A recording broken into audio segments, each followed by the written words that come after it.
Dernier des 4 grands, Limoges, à l'image de son nouvel entraîneur Michel Gomez, a également connu quelques inquiétudes hier soir. Après une belle entame, pourtant, les Limougeaux se font surprendre par la défense de Nancy et les paniers de Phil Andy, 41-38 au repos. On aurait dû davantage libérer le ballon, donner plus de fluidité, mais je crois que les joueurs, je vous dis, c'est un peu ce problème de fébrilité qui fait que les joueurs ont joué un petit peu en réserve, mais je crois qu'on va arriver à se libérer. En deuxième période, Chris Smith, l'Américain, s'est d'ailleurs complètement libéré, 22 points à son actif. Limoges bat finalement Nancy, 79-71. Enfin, véritable cauchemar pour les jaunes de Limoges face aux bleus du Paris Saint-Germain, les Parisiens qui ont monopolisé le ballon, qui ont dominé à peu près dans tous les secteurs de jeu. C'est inquiétant pour Limoges, à l'image ici de Nicolas Lonchar qui marque sans opposition. Alors que peut faire Limoges? L'opinion de Bozidar Malkovic, l'ancien entraîneur de Limoges. Je suis sûr que cette équipe, il va jouer mieux. Il va jouer mieux parce que c'est pas ça. Ils sont bien individuellement. C'est vrai qu'il y a de bonnes choses individuellement, mais il manque un tout petit supplément d'âme. Limoges ne sait pas trop quoi faire du ballon et ici Gondrezic va tirer un peu n'importe comment. Alors il va falloir attendre, mais attendre quoi côté Limougeau parce que ces contre-attaques font très mal. Un véritable casse-tête en tout cas pour Michel Gomez. Il faut une victoire, il faut une belle victoire pour que ça reparte, quoi. Parce que bon, comme vous disiez que oui, il y a eu des belles choses qui ont posé des problèmes à Paris. C'est vrai, comme cette relation entre Markovic et Frédéric Weiss. Alors on attend le déclic à Limoges. En attendant, c'est la 5e défaite consécutive pour les Limougeaux, battus 61-83. Avec des bonnes nouvelles donc de Limoges, 3e victoire consécutive pour les Limougeaux. Ça se passe à Montpellier où Montpellier en blanc a tenu quand même très longtemps face à Limoges. À Limoges, il y avait heureusement un super rebondeur qui s'appelle Weiss, qui récupère ici la balle et qui ajoute 2 points pour Limoges. Et puis en plus, bonne adresse extérieure pour les Limougeaux à l'image de Gondrezic ici, qui réussit à 3 points. Montpellier, je vous le disais, s'est bien battu. Longtemps Montpellier a pensé pouvoir faire la décision. Mais finalement, sur la fin du match, c'est Limoges qui a le dernier mot à l'image d'Aucancet qui trompe ici la défense de Montpellier. Hugo Cancet, auteur d'un excellent 18 points. Et puis ça va beaucoup mieux du côté de Limoges. Limoges battu en Euroleague par le Real Madrid s'est vengé aux dépens de Dijon en bleu. Les Limougeaux très adroits à mi-distance, à l'aise également dans le jeu de contre-attaque rapide avec Markovic ou alors au match avec Poncessan. Bref, Dijon n'y a vu que du feu. 102 à 64, ça fait quand même très mal. On continue notre Tour de France avec un Limoges tranquille, à l'image de Markovic, avec Steve Smith, avec également Aucancet et Mo Smith au dunk. L'équipe du Mans en face n'a pas pesé lourd, une équipe du Mans gênée aux entournures, à l'image de Jennings qui n'arrive pas à trouver l'ouverture. Il faut que les Manceaux s'arrachent 2 fois au rebond offensif pour finalement passer. Et puis à Limoges, il y a un garçon qui est exceptionnel, il s'appelle Hugo Cancet, c'est lui qui a la balle, il a la main chaude et Limoges s'impose sans problème au Mans sur le score de 76 à 62. Effectivement, et on commence avec Jérôme Allen, c'est le nouveau joueur de Limoges. Et celui-là, on a fait voir de toutes les couleurs, il remplace Chris Smith et regardez, il sait à peu près tout faire, Jérôme Allen. C'est lui qui rentre dans la défense de Villeurbanne, ça va mal à ce moment-là pour l'équipe de Villeurbanne. Dans le barillet de l'adversaire, il n'y a plus de balles. D'accord? Là, quand le barillet de l'adversaire est vide, on peut peut-être penser à tuer un match, mais pas avant. Voilà, ça c'est la phrase qui tue de Michel Gomez. C'est vrai que les Limougeaux ont peut-être tué le match trop vite. Ils ont oublié qu'il y avait Delaney-Rod en face. Et quand Delaney-Rod est sur le parquet, ça fait mal. Et Dick Beu au match, finalement, Villeurbanne s'impose à Limoges. Et c'est très important pour les Villeurbanais.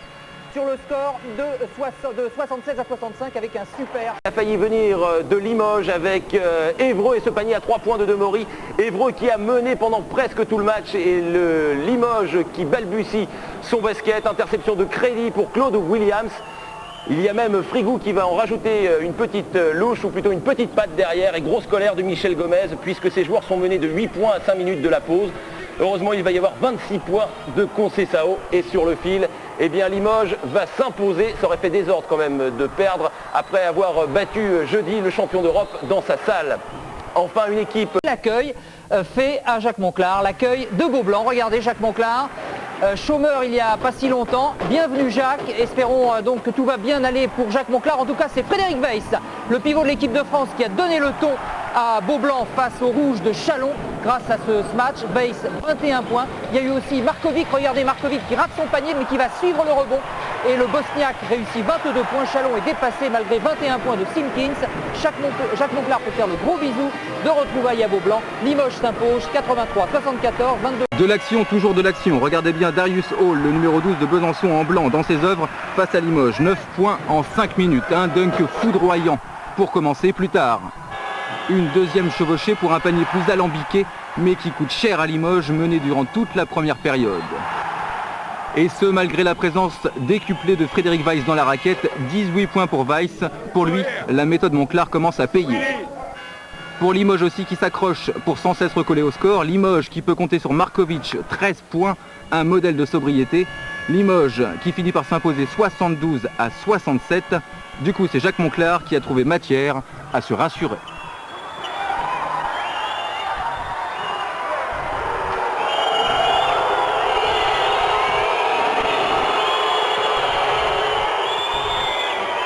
De Limoges en rouge. Limoges métamorphosé depuis l'arrivée de Jacques Monclar. 6 victoires sur 7 rencontres. Une nouvelle agressivité, un collectif retrouvé. Une défense sans cesse solidifiée. Moralité, Cholet encaisse sa première défaite de la saison à domicile. Ici Frédéric Weiss à la conclusion pour Limoges. Limoges en tête pendant toute la seconde période. Un ultime sursaut de Cholet dans les dernières minutes du match n'y changera rien. Victoire de Limoges 60-58. Au classement général, Limoges 3e ex-aequo avec le PSG. Lonchar domine sous les paniers pour le PSG. La réponse du CSP Limoges, des contres rapides pour Aucancet qui perce la défense adverse. 30-27 à la pause, à la reprise, le PSG est dominé mais Limoges l'emporte à l'arraché 64-62 grâce notamment aux attaques de Markovic. Villeurbanne, le leader du championnat de France en blanc, a dominé largement les débats dans sa salle de l'Astrobal face à Nancy, surpris par les attaques de Delaney-Rod. Du côté adverse, les alley-oop et dunk de Durham n'y changeront rien. Villeurbanne s'impose en fin de première période avec un collectif détonnant. Rod, Adams, Palmer, c'est la passe de 3 pour mener au score. Victoire finale de Villeurbanne, 80-66.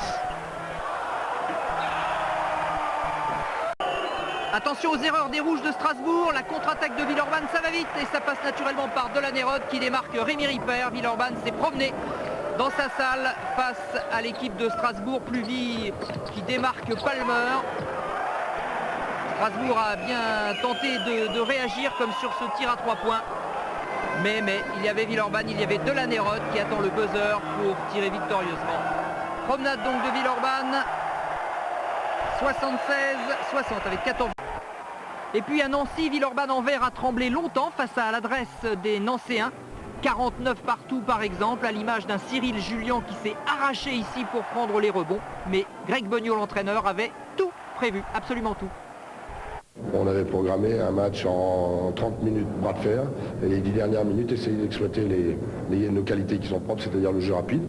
Et ça a marché. Delaney-Rod, Jim Bilba, un Jim Bilba particulièrement enseignant. Relayé ici par Georgie Adams, Villeurbanne s'impose à l'extérieur 74-56. Suite au blanc de Villeurbanne, et pourtant Villeurbanne a eu des ennuis, croyez-moi, face au bleu d'Antibes parce qu'il y avait un voleur de ballon qui s'appelle Smith. Regardez-le, c'est lui qui prend la balle et qui envoie Ouattara au dunk. Les Villeurbanais ont longtemps souffert de ce Smith qui leur reprend encore la balle ici. Et il aura fallu toute la science de Grégor Beugnot et la stratégie de Delaney-Rod qui envoie ce caviar pour Owens. Il aura fallu donc tout cela pour que Villeurbanne en définitive s'impose de 5 points dans sa salle. 80-85, vous noterez 24 points quand même. Image terrible, Toulouse-Poortez, 23e minute, Thierry Gadou. Le pivot de Poortez à terre, sonné par un coup de coude de Jared Miller. Bilan, une blessure au menton et 3 dents cassées et une absence sur le terrain qui pourrait peser. Pour le reste, et puisqu'il faut bien jouer à force de patience, grâce à un collectif bien huilé, Poortez prend l'ascendant sur Toulouse en seconde période avec un 15-0 sanglant. Au passage, admirez Moustapha Sonko dans ses œuvres, l'art et la manière de dunker, la fausse nonchalance en prime. Méfiance toutefois car Toulouse a des ressources et des joueurs embusqués. Une interception, une contre-attaque et le cavalier seul de Forrest McKenzie, meilleur marqueur de la rencontre avec 21 points. Mais le mot de la fin c'est pour Poortez, l'expérience et l'adresse en plus avec un dernier panier de Laurent Forrest. Pau s'impose à Toulouse 85-68. Pour Digbeu. Les Rouges de Nancy sont débordés par Moustapha Sonko. Il a l'impression de se retrouver sur les playgrounds de Levallois ou d'ailleurs. Moustapha, il nous a fait une série de dunks assez exceptionnelle. Regardez-le, il rentre dans la défense de Nancy et boum badaboum, personne pour l'arrêter. Mustapha Sonko est redevenu le grand deuxième arrière que l'on connaît. Nancy s'est bien battu, hein, à l'image notamment de Pat Durham qui va aussi écraser le cercle. Mais Pau était trop fort. Victoire donc de Pau face à Nancy, 82-73 avec 17 points de tir. Pour commencer avec ce dunk de Mustapha Sonko, le meneur de jeu de Pau Orthez s'en donne à cœur joie dans la défense du PSG. Le PSG qui va répliquer avec un autre petit gars de Levallois, Thierry Zig, qui s'envole vers le cercle. C'était du grand show, du grand spectacle avec cette guerre des dunks. Une guerre finalement remportée par Mustapha Sonko qui va réussir un bijou de ce match renversé. Mais la victoire c'est pour le Paris Saint-Germain. Et Sonko, c'est vrai, est quand même très déçu d'avoir cédé face au PSG. On n'est pas assez concentré sur ce qu'on fait au championnat. Et il va falloir qu'on continue à travailler parce qu'on a du mal encore à jouer à certains moments. Pour laminer à l'intérieur et battu aussi par l'adresse de Nicolas Lonchar. Le capitaine d'Akouri se méfie pourtant. Il faut enchaîner les victoires, s'affirmer en Coupe d'Europe et asseoir maintenant notre position en championnat de France. C'est plus dur, mais il ne faut pas non plus nous mettre au pinacle tout de suite. Hein, on est loin de la fin du championnat. Côté positif pour Pau, la super performance de Keith Venet, le tireur à 3 points, auteur d'un superbe 28 points, mais la défaite est quand même très lourde pour Pau Orthez, 70-86. Et puis Cholet qui réussit l'exploit, Villeurbanne à 2 points d'avance, Skeeter Henry dans la dernière seconde à 3 points, et Cholet pour la première fois de la saison inflige une défaite à Villeurbanne. Villeurbanne qui, à l'image d'Alain Digbeu, avait pourtant bien assuré le coup, mais Blackwell peut-être en voulait un peu plus. Résultat, Cholet s'impose d'un point, 72-71. Schmitt. Et puis Cholet qui joue contre Toulouse et qui donne une leçon de basket en blanc, l'équipe de Cholet. Regardez, on joue à la passe à 10 et finalement Metelli dans un fauteuil.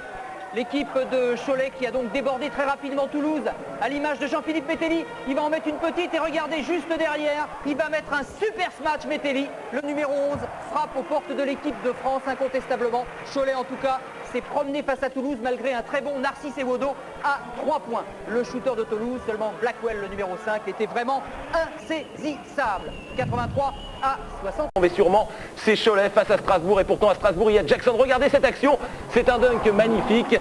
Seulement à Cholet, il y a Paul Fortier, beaucoup plus sobre mais terriblement efficace, 22 points pour Fortier. Strasbourg va tenir 30 minutes et dans les 10 dernières minutes, malgré ce panier de Jackson, eh bien, les Strasbourgeois vont prendre 20 points d'écart avec ce dernier dunk de Skeeter Henry juste à la sonnerie finale et victoire de Cholet. Et puis à Nancy, il y avait Christophe Lyon, le numéro 6 en blanc, qui a fait une démonstration face à l'équipe de Toulouse. Christophe Lyon qui a marqué 28 points dans ce match. Du coup, les Toulousains, après 5 minutes de jeu, étaient déjà lâchés irrémédiablement. Laurent Buffard, l'entraîneur, était d'ailleurs fort mécontent. Mais regardez comment on joue du côté de Nancy, regardez comment ça circule. Christophe Lyon est également à la passe et l'équipe de Toulouse est totalement dépassée. Score final, 88 pour Nancy, 71 pour Toulouse. À Nancy, où les Blancs nancéens jouent l'équipe du Mans en bleu avec un diabolique Jennings qui démarque ici Bruno Coquerand pour un match dont il a le secret. Nancy qui va répliquer avec ses 2 Américains, avec Tandy d'abord dans une position assez acrobatique. Andy l'Américain qui marque ce panier et puis qui va ensuite démarquer Pat Durham pour un coast-to-coast qui permet à Nancy de reprendre l'avantage. Jennings va faire l'erreur qu'il ne fallait pas, c'est-à-dire rater ce panier. Du coup, Nancy s'impose de 2 petits points, 90-88.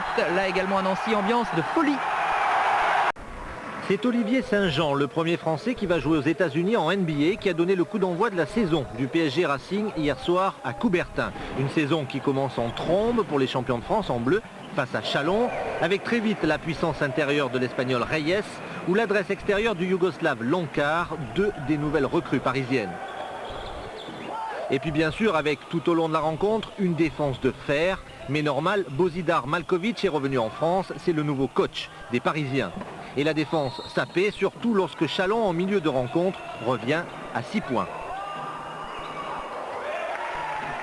J'ai donné conseil comment se joue attaque contre zone et on a décidé de monter un rythme défensif et on a fait très bien ça. On a gagné 4-5 ballons et on a marqué à contre-attaque. Et oui, quelques interceptions superbes d'Eric Strulens, le Belge notamment, mais aussi de Londkar, le meilleur marqueur de la rencontre, et de Richard Dacoury, toujours là. Le PSG Racing s'impose 60-38. Enfin l'exploit, c'est Jackson. Il reste quelques secondes. Nous sommes en prolongation et Antibes s'offre la peau de Pau Orthez. C'est un exploit, c'est l'exploit du match. Pourtant Pau Orthez avait bien commencé le match à l'image de Thierry Gadou. Mais les Antibois, la bande à Dubuisson en voulait terriblement. Regardez par exemple cette action. On va envoyer un premier smatcher. Ferguson, ça ne marche pas, ça fait rien, c'est pas perdu. Ça va revenir avec un deuxième smatcher. Ouattara. Antibes a eu le dernier mot. 73-71. Paul, l'Américain de Besançon, debout sur la table de l'arbitre. Il s'est passé quelque chose et pourtant c'est Sanko de Pau Orthez qui va au match. Pau Orthez qui a contrôlé le jeu ici avec Thierry Gadou. Seulement voilà, à Besançon il y avait de la folie. Il y avait Abbassi ici qui met le feu à la défense de Pau Orthez. Besançon qui atteint les prolongations. Et là, Castano qui va délivrer ce shoot incroyable. Regardez, il a bien tiré de très très loin Castano. Voilà Pau Orthez qui enregistre sa première défaite en championnat après prolongation à Besançon.